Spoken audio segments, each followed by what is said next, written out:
अस्सलाम वालेकुम। मैं हूं आपका होस्ट अली भाई। मेरे चैनल में खुश आमदीद। आज हम बनाएंगे मटन शामी कबाब। चलें शुरू करते हैं। बिस्मिल्लाहिर्रहमानिर्रहीम। ये हमने 2 किलो गोश्त लिया है मटन, और 1.5 किलो दाल चना और 2 किलो मटन, इसकी यही एवरेज है। अब मैं इसमें जो मसाले डालने वाला हूँ मैं आपको बताता हूँ। इसमें प्याज जो है वो हमारा जाएगा 300 ग्राम।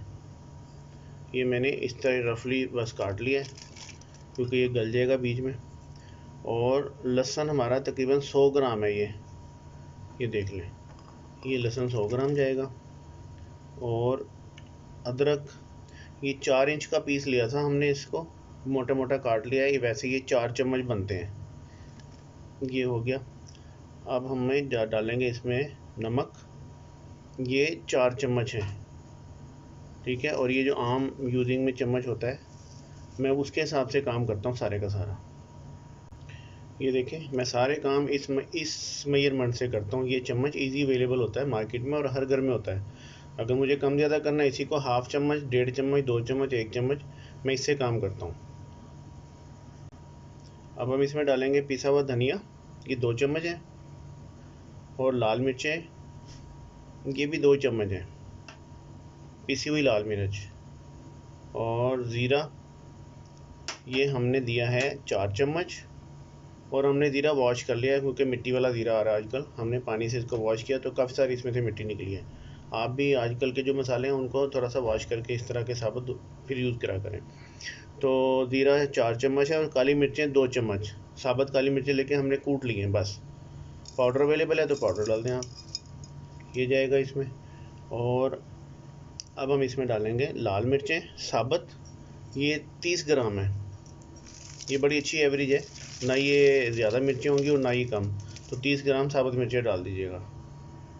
अब इसमें पानी ऐड करेंगे और तकरीबन 1 लीटर पानी डालेंगे बस, काफ़ी है 1 लीटर पानी जो है ना इसमें। चलें जी, अब हम इसको लगाने लगे हैं कुकर, और हम ये मसाले वगैरह थोड़े से चला देंगे, ज़रा सा मिक्सिंग कर देंगे बस। चलें जी, ये अब हम कुकर लगाने वाले हैं इसको आधा घंटा। अगर आप बीफ से बना रहे हैं तो आप पौना घंटा या 1 घंटा भी लगा सकते हैं, और अगर आप मटन से बना रहे हैं तो आधे घंटे में बहुत अच्छा मटन गल जाएगा। अब हम मिलते हैं आपसे आधे घंटे बाद। ये हमारा आधा घंटा पूरा हो गया है, तो अब मैं आपको दिखाता हूँ, बल्कि ख़ुद भी देखता हूँ क्या पोजीशन है। ठीक है, लगता तो ऐसे ही है कि गोश्त गल गया है। तो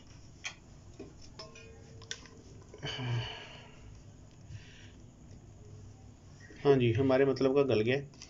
और इसमें थोड़ी बहुत जो कसर है वो अब हम इसमें डालेंगे दाल, और फिर हम दाल को लगाएंगे दम पे, तो वो उस वक्त निकल जाएगी। हमारा मेन काम पूरा हो गया है। अब मैं इसको दूसरे बर्तन में शिफ्ट करता हूँ, फिर आपको दिखाता हूँ। ये हमने इसको शिफ्ट कर लिया है दूसरी पतीली में, और इसकी क्वांटिटी थोड़ी ज़्यादा है इसलिए हम इस तरह पका रहे हैं, वरना तो उसमें ही हम दाल डाल देते। अब हम इसमें दाल अपनी ऐड करेंगे। ये हमने भिगो के रखी हुई थी, 6 घंटे कम अज़ कम हमने भिगोई है। और उसके बाद इसको पानी फेंक के और हमने इसको एक दो पानी में से निकाल लिया, ठीक है। और ये भीगी हुई दाल है, ये हम इसमें ऐड करेंगे।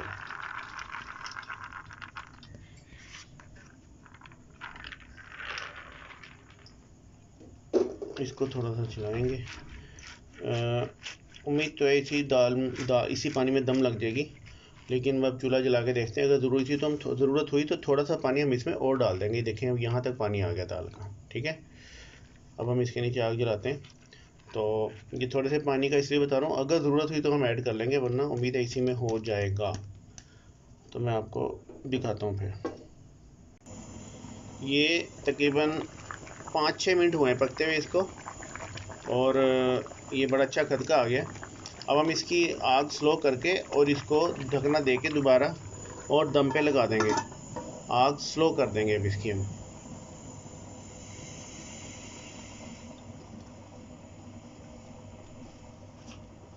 ये देखिए, आग स्लो हो गई है। अब ये स्लो आग पे ही पकेगा। आधा घंटा कम से कम हमने इसको ढक के पकाना है। फिर दिखाता हूँ आपको। ये हमारे आधे घंटे पक गई है दाल, दम पे थी। और अब इसको चेक करते हैं। हाँ, उम्मीद तो है अल्लाह कर से कि ये गली गई होगी। देखते हैं गली या नहीं। ये देखें नाज़रीन, बहुत अच्छी गल गई दाल। तो अब हम क्या करेंगे, इसको हम निकालेंगे कीमे की मशीन में से हम।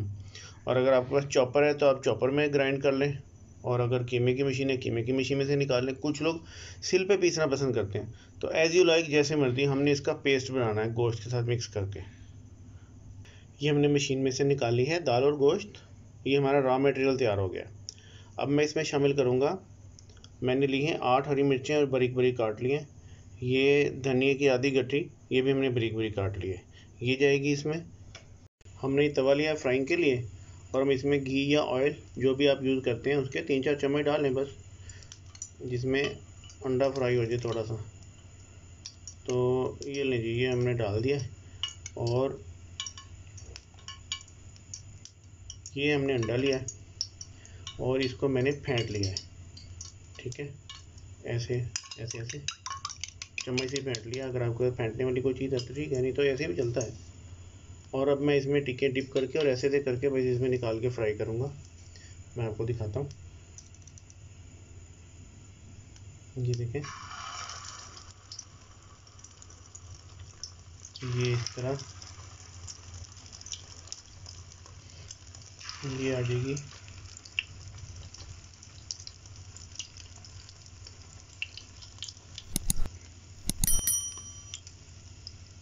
ये देखें, ये ज़्यादा तेज़ हीट नहीं रखनी, मीडियम हाई रखना है आपने, क्योंकि बस हमने अंडा ही पकाना है। ये तो रेडी है खाने के लिए। थोड़ी सी पक जाए तो फिर मैं इसको पलटता हूँ, फिर आपको दिखाता हूँ। हम देखते हैं, ये शायद रेडी हो गई है। हाँ जी, रेडी हो गई हैं। चलो जी, बस ऐसे ही फ्राइंग करनी है। अब हम इनको उतार के रख लेंगे साइड पे खाने के लिए, दैट्स इट। तो हमारी मटन शामी इज़ रेडी। ये देखें, दोनों साइडों से ये रेडी है, और ये देखें रेडी है दोनों साइडों से। बड़ा अच्छा गोल्डन कलर आ गया।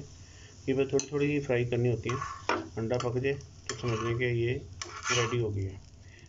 तो चलें जी, ये हमने शामी फ्राई कर लिए हैं, और इंशाल्लाह ताला ये बहुत मज़े के बने होंगे। मैंने थोड़ा सा बैटर चखा था सिर्फ नमक के लिए, और नमक वगैरह हर चीज़ परफेक्ट है, अल्लाह का शुक्र है।